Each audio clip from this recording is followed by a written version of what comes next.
Je m'en souviens. Avec Gilles Proulx.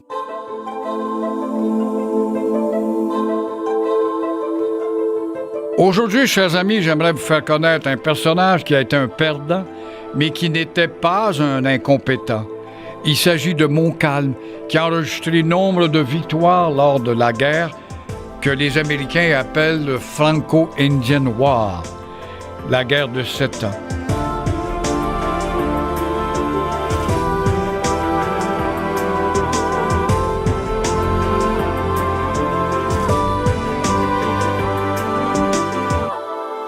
Il s'agit donc du marquis de Montcalm avec le chevalier de Lévis, un homme fort compétent et dévoué à la cause de la colonie, qui vont laisser leur marque, mais malheureusement, la dernière bataille de 1759 efface tous les succès de Montcalm. Et si Montcalm avait eu la chance, ces plaines d'Abraham le 13 septembre 1759, d'aligner ses troupes à l'européenne parce que le terrain des plaines s'y prêtait, face à Wolfe, ce petit arrogant, il aurait gagné. Ses lettres le prouvaient pour nombre de combats qu'il avait effectués, notamment sur les terrains européens. Mais peut-être que les Canadiens et aussi les Indiens, qui étaient nos alliés, ont contribué à la défaite par leur indiscipline, en frappant dans les flancs de l'armée anglaise, qui a eu le temps de se placer, somme toute, à l'européenne pour frapper Montcalm. Et aussi parce que une stratégie sûrement mal planifiée, on n'avait pas attendu l'arrivée de Bougainville, qui était un peu plus loin à l'ouest pour prendre en sandwich les troupes de Wolfe.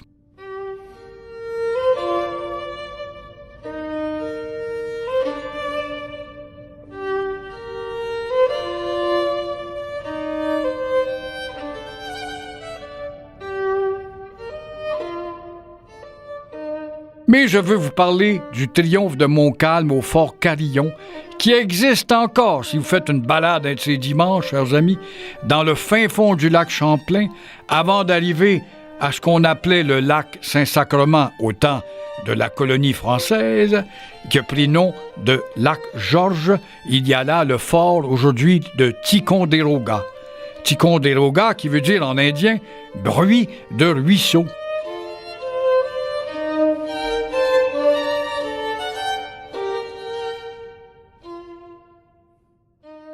Pour dire comme l'historien Thomas Chappet, j'aimerais donc vous faire connaître cet épisode extraordinaire et en même temps un lieu historique magnifique, un fort autrefois français et aujourd'hui en territoire des États-Unis, le fort Ticonderoga dans l'État de New York.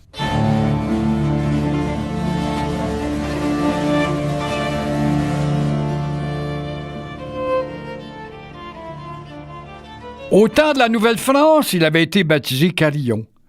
Il était justement au centre d'une spectaculaire et incroyable victoire de Montcalm, le marquis.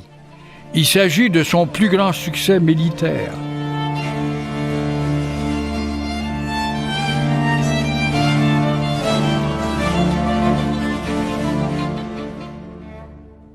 Tout exploit considérant qu'il dut affronter une armée de 15 000 hommes avec, tenez-vous bien, 3 600 combattants, 1 contre 5, son triomphe lui vaudra le titre prestigieux de lieutenant général d'être décoré Grande Croix de Saint-Louis, ce Montcalm.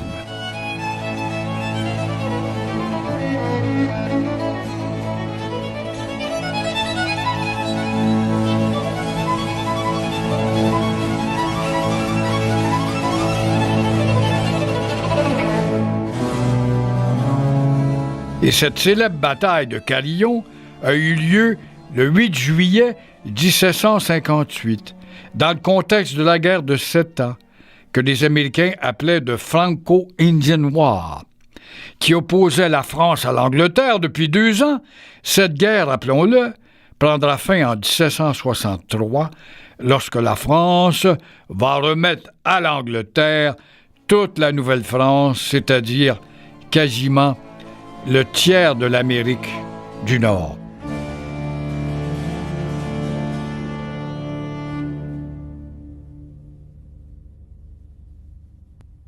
Dans ce volet, on va retourner au champ de bataille à Carillon. J'amène votre imagination. Vous pourrez toujours y aller un de ces bons dimanches, c'est facile, en empruntant l'autoroute de Plattsburgh vers le sud. Toujours est-il que, géographiquement parlant, le fort Carillon a été construit à la limite du lac Champlain, près de la rivière de la Chute, qui relie à l'actuel lac Georges, qui s'appelait alors le lac Saint-Sacrement. Cette fortification date de 1755 et c'est le gouverneur Pierre Rigaud, le marquis de Vaudreuil, qui avait demandé à l'ingénieur de Lotbinière de construire ce fort. Lotbinière était aussi un Canadien de naissance. Le fort Carillon est le poste de défense le plus avancé au sud en territoire anglais et constitue le dernier maillon d'un chapelet de forts érigé sur la rivière Richelieu et le lac Champlain afin de mieux protéger la colonie. Mais justement, à quoi pouvait ressembler ce fort au moment de la bataille de Carillon? Est-ce qu'il était imposant? C'était un bon fort? Est-ce qu'il était bien défendu? C'est Vaudreuil, le gouverneur de la Nouvelle-France, qui a demandé à Montcalm, récemment arrivé à Ville-Marie, de sécuriser avec sa petite armée la totalité du territoire français, qui était 10 fois plus grand que la France. Alors Vaudreuil voulait demander qu'on lui envoie 4000 soldats en renfort, il va en recevoir 400. Paris se fait peindre. Paris ou Versailles, devrais-je dire.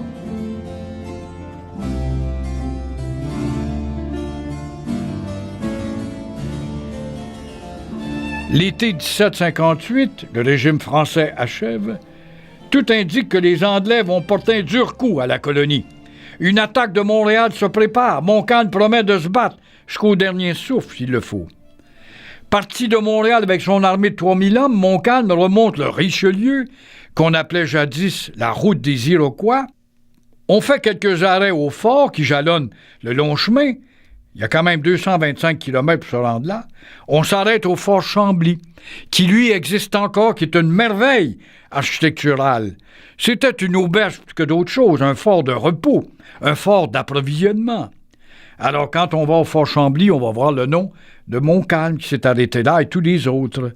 Puis il s'arrête au fort Saint-Jean, parce que le but des Français, c'était de construire un fort à une journée de marche ou de canot. Alors, après une journée complète, c'est-à-dire du lever au coucher du soleil, il fallait construire un autre fort pour vraiment maintenir la communication le plus intensément possible. C'était pas bête du tout. Alors, après le fort Saint-Jean, dont on vient d'ailleurs de découvrir les restes, on ne sait pas si on va le restaurer, on en doute, on aime beaucoup effacer l'histoire. Vous pouvez vous imaginer la difficulté de déplacer autant d'hommes en empruntant des sentiers de chevreuil au milieu des nuées de mouches noires et des maringouins. Ça, on l'oublie. Pensez à la fatigue des soldats, chacun portant un bagage, des armes, la poudre à fusil, des maigres vivres, des biscuits composés d'un peu de lard salé. Et pour se donner un peu de courage et oublier qu'on s'en va affronter la mort, il y en a qui priaient, il y avait peur.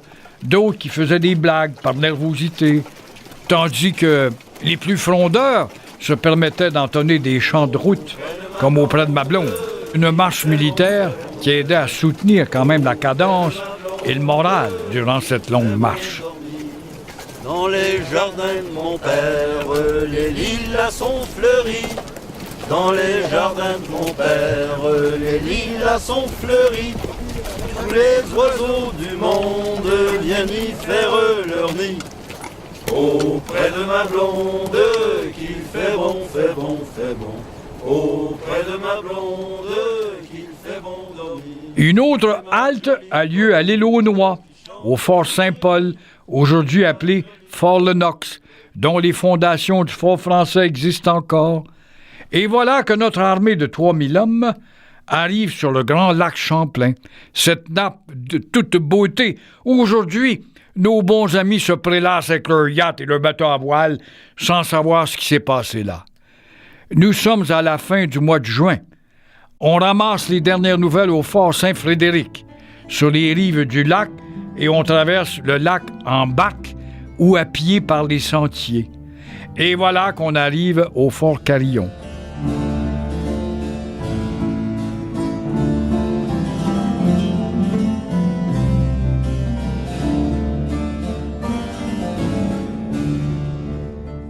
Montcalm est accueilli par son homme de confiance et aide de camp, Bourg-Lamarque, qui est là.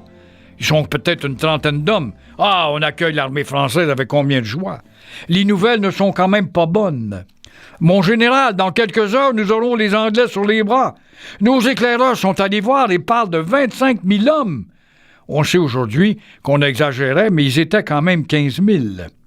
Alors, ça fait pas mal de soldats pour les 3 000 hommes de Montcalm. Alors, à son arrivée, le général français, accompagné de ses officiers ingénieurs, fait la reconnaissance tout autour du fort de Carillon. Alors, il voit qu'on peut tirer avantage du terrain. Si l'ennemi me donne du temps de gagner les hauteurs, je les battrai en criant ciseaux. Mais quelle audace de la part de Montcalm! Mais quelle sera donc sa stratégie de défense? C'est très simple. Il va tout simplement dégager le terrain, faire des tranchées, joncher le sol de troncs, terrain et tranchées qui existent encore de nos jours aujourd'hui, tels que Montcalm les avait fait faire. Et les Américains les ont conservés intacts. Vous pourriez imaginer faire venir les caméras d'Hollywood faire un film, rien dans le décor n'aurait besoin d'être changé tellement tout est resté intact.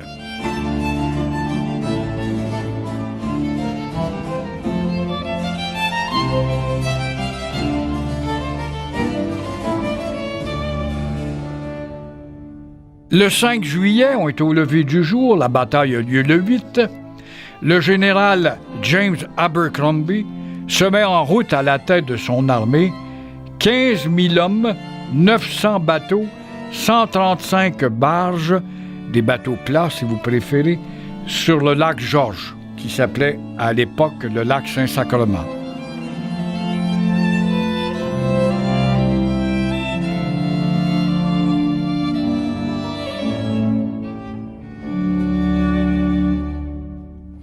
Alors, le soir même, on assiste aux premiers échanges de coups de feu. Il y a des patrouilleurs français, des éclaireurs anglais qui se voient, puisqu'on avance chacun de notre bord pour voir qui est qui. Et le lendemain, on se tire dessus encore. On n'est pas loin d'un lieu de portage entre les deux lacs. Coup de malchance pour les Anglais. Lord Howe, l'homme sur lequel reposait cette invasion, est tué. Le général Abercrombie est absolument renversé par la nouvelle. Il arrête sa marche, et du moins pour 24 heures. Le temps de reprendre ses émotions, quoi. Alors, bonne affaire pour Montcalm, qui retrouve son fidèle second, le chevalier de Lévis, qui se pointe avec son corps d'élite composé de 250 Canadiens, 150 soldats français, pour affronter l'ennemi anglais. Les Français seront précisément 3526, dont seulement une quinzaine d'alliés amérindiens.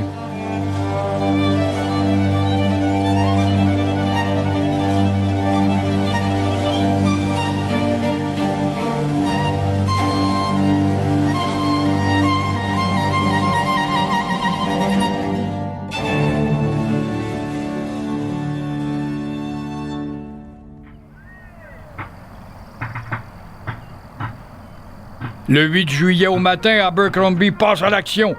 Et à cause des ponts coupés, il ne pourra pas compter sur ses canons, heureusement.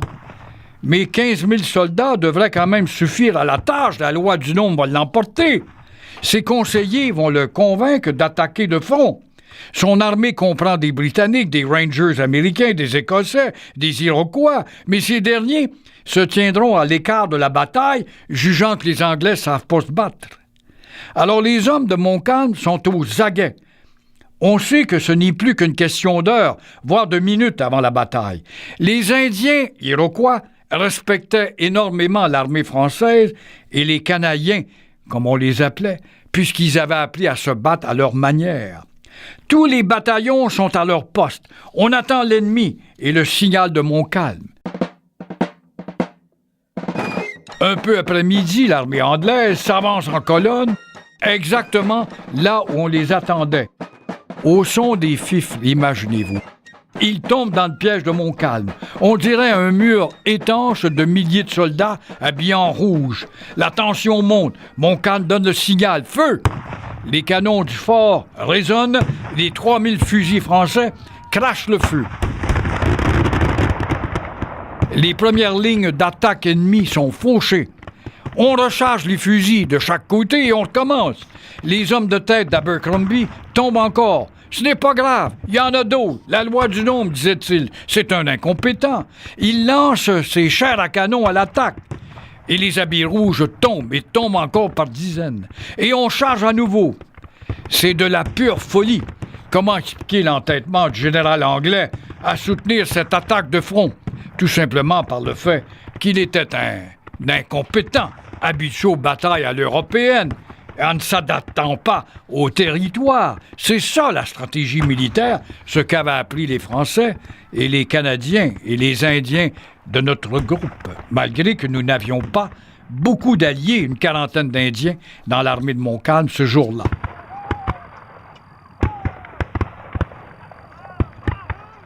Le carnage va prendre fin vers 19h après 7 heures d'acharnement de l'ennemi à vouloir franchir la ligne de défense de Montcalm. Puis, le silence plat. Un nuage de fumée bleue flotte au-dessus des troupes. Et on entend des hurlements sur le terrain. Les charognards commencent à planer au-dessus, à la recherche de viande. Serait-ce la fin? Assistons-nous à un autre repli stratégique de l'ennemi? Mais non! C'est la défaite. Abercrombie a donné ordre de fuir le champ de désastre.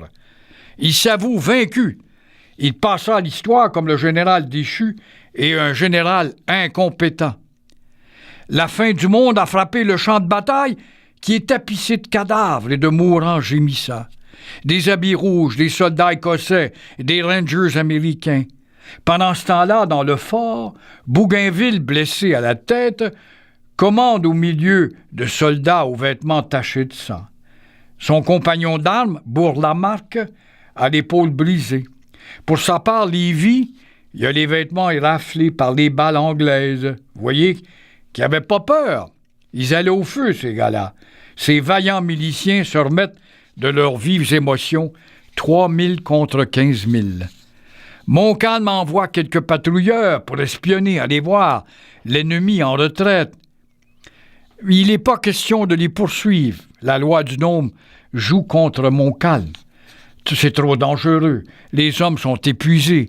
Il faut au contraire s'occuper des blessés, refaire nos forces et s'attendre à ce que l'ennemi revienne. Il faut également faire le décompte des pertes parmi les troupes françaises. Les éclaireurs apportent la bonne nouvelle. L'ennemi est déjà très loin. C'est la débandade. Ils se sauvent. Ils ont peur. Mais on se demande ce qui se passe sur le champ de bataille quand le silence se fait. Que fait-on des blessés ennemis, par exemple? Est-ce qu'on les laisse là? Est-ce qu'on laisse les cadavres pourrir? On les met en plat pour les charognards qui planent au-dessus? Est-ce qu'on les dépouille de tout ce qu'on peut avoir de valeur? Vives, munitions, vêtements, souliers? Bien sûr, tous ces objets sont fort précieux. Et à la fin de la journée, à l'approche de la noirceur, Abercrombie a sonné la retraite et malgré la supériorité numérique de son armée, le drapeau lisse français flotte toujours au sommet du fort Carillon et le danger d'une invasion est écarté, pour le moment en tout cas.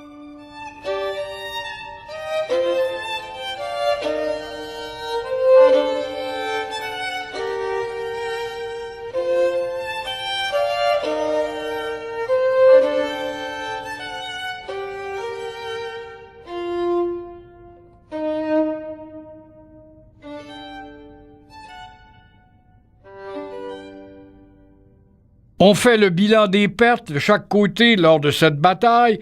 104 morts, 275 blessés chez les Français et 545 morts, 1356 blessés et 77 disparus chez les Anglais. Toute une raclée. C'est tout de même extraordinaire quand on repense à ces batailles de voir des soldats européens s'avancer braver les tirs des fusils ennemis.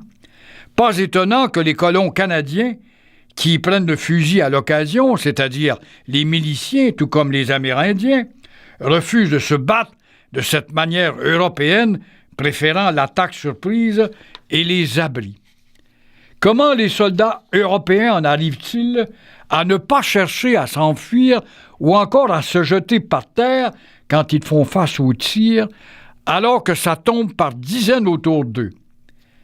Est-il vrai que les maladies contractées à cause des conditions d'insalubrité des camps demeurent le plus grand risque auquel s'exposent les combattants? Eh bien oui. Il faut rappeler que les Européens transporteurs de bactéries ont décimé majoritairement les nations indiennes par leur contact avec ceux-ci, justement. Alors, nos microbes étaient plus forts que le leur, je suppose, et l'hygiène étant tellement mauvais qu'on peut s'attendre à ce que la maladie emporte souvent un pan complet d'une armée ou d'un régiment.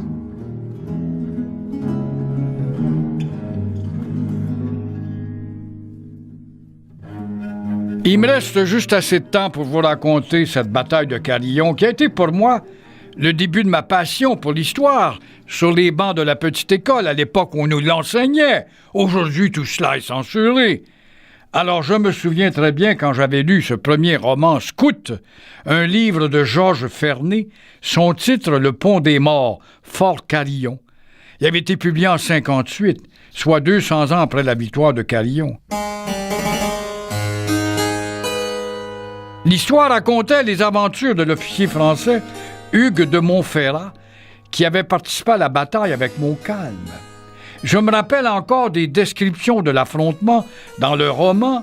Je m'en suis d'ailleurs inspiré pour ce récit que je vous livre, et qui était très imagé, ce roman. Et toujours est-il que Montcalm avait ordonné à l'officier de partir avec une vingtaine d'hommes pour suivre les Anglais dans leur retraite. À peine sorti du fort, il aperçoit les cadavres déjà livrés au festin des oiseaux, puis enfonçant dans la forêt touffue, le jour tombant, il allume imprudemment une torche, ce qu'on n'aura jamais fait chez un milicien habitué, sachant que l'Iroquois à l'œil de faucon l'aurait tout de suite repéré. Hein? Ils ont un odorat et un œil de lynx, ces Iroquois. Montferrat avance en enjambant les restes laissés là par les Anglais en fuite. Il entend une voix gémissante, il demande à ses confrères de l'attendre un instant, il s'enfonce dans le bois, un bon coup de tomahawk qui l'assomme, et le voilà prisonnier des Iroquois qui étaient là.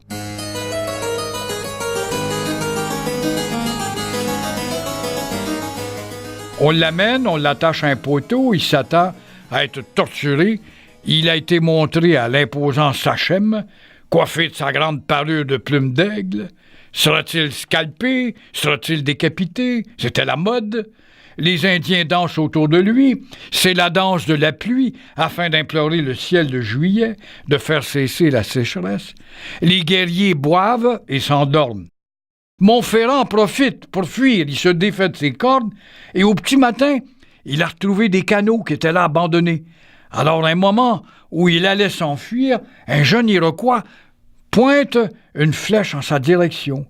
Mais soudainement, un ours surgit derrière son dos et le fait tomber. Alors, courageusement, Montferrat attaque la bête menaçante avec un couteau et tue l'ours. Des guerriers arrivent et ramènent le prisonnier au village, où le grand chef écoute le récit du jeune Amérindien qui dit « Après tout, ce Français m'a aidé, m'a sauvé la vie ».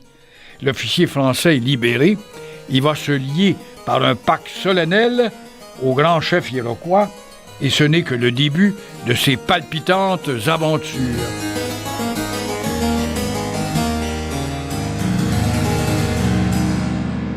C'est un roman que je vous raconte là, mais la totalité de l'histoire que je viens de vous transmettre est bel et bien celle des faits vécus à 3000 contre 15 000, ne l'oublions pas.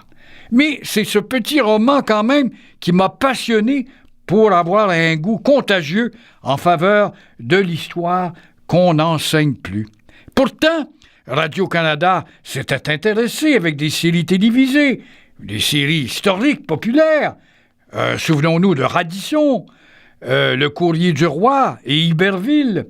Rien de plus stimulant pour un esprit curieux que de tenter de démêler le vrai du faux dans des œuvres romancées à caractère historique.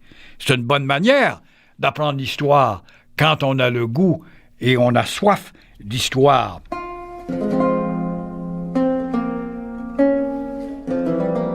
Alors, cette belle histoire de juillet 1758 est au tableau de l'héroïsme de Montcalm, mais il faut rappeler que durant la même année 1758, les Anglais assiègent une nouvelle fois la forteresse de Louisbourg, et cette fois avec succès. C'était facile à attaquer parce qu'il y avait là des prisonniers de Boston qu'on a libérés avant l'affrontement. Ils vont les répéter aux colons de Boston que dans la forteresse, elle paraît imprenable, mais elle est mal construite, il y a beaucoup de sable dans le ciment, que les mercenaires suisses qui font partie de l'armée française n'ont pas reçu leur paye, sont fort mécontents.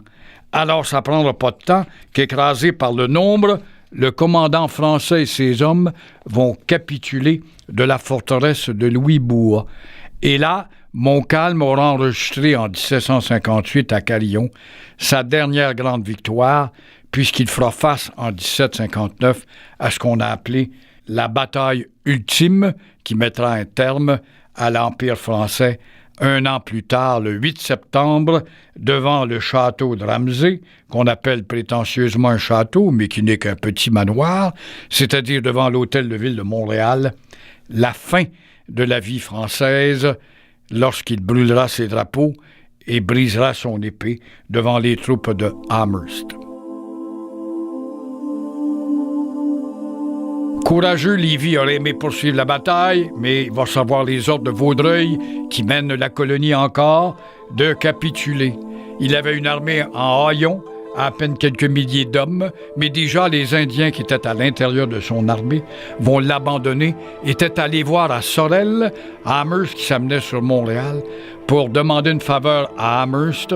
Si nous quittons l'armée des papistes, c'était nous ça, parce que nous étions des soldats du pape catholique, on nous appelait les papistes, aurons-nous droit à des faveurs? Ce que Amherst va leur promettre, ce que Amherst oubliera plus tard, et en malmenant surtout les alliés français chez les Indiens, une fois le régime britannique installé. En introduisant, au fil des ans, les couvertures contaminées destinées en cadeau aux Indiens pour les décimer, ce qui s'appelle, chers amis, un génocide. Et je ne comprends pas que la ville de Montréal n'ait pas encore révisé son attitude en matière de toponymie en donnant une rue à Amherst, qui est le père des génocides dans l'Amérique moderne.